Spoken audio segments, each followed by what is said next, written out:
Genesis 8.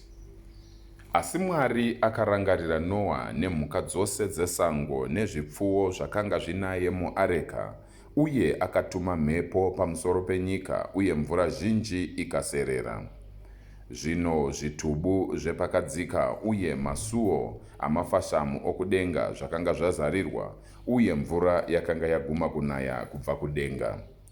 Mvura yakaserera zvishoma nezvishoma kubva panyika. Pakupera kwamazuva 150, mvura yakanga yadzika. Uye pazuva re-10 romwedzi wechinomwe, areka yakagara pamakomo eArarati.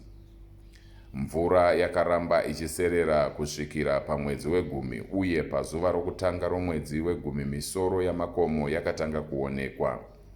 Shure kwamazuva 40, Noa akazarura windo raakanga aita muareka, uye akatuma gunguo, uye rakaramba richibhururuka kuno nokoko kusvikira mvura yapwa panyika.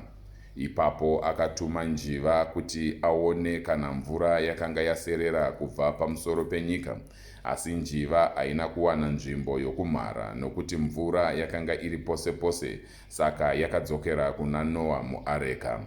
Akatambanudza ruoko rwake akadzorera njiva muareka maaiva. Akarindira kwamamwezve mazuva 9, uye akabudisazve njiva muareka.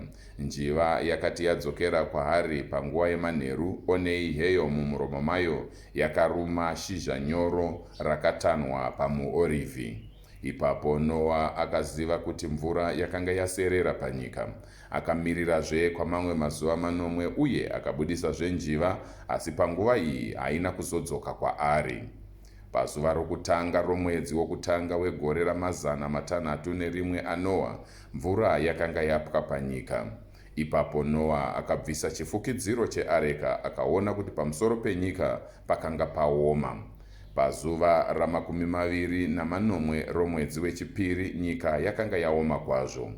Ipapo Mwari akati kuna Noa, "Budai muareka iwe nomukadzi wako, navanakomana vako navakadzi vavo. Budisa mhando dzose dzezvisikwa zvipenyu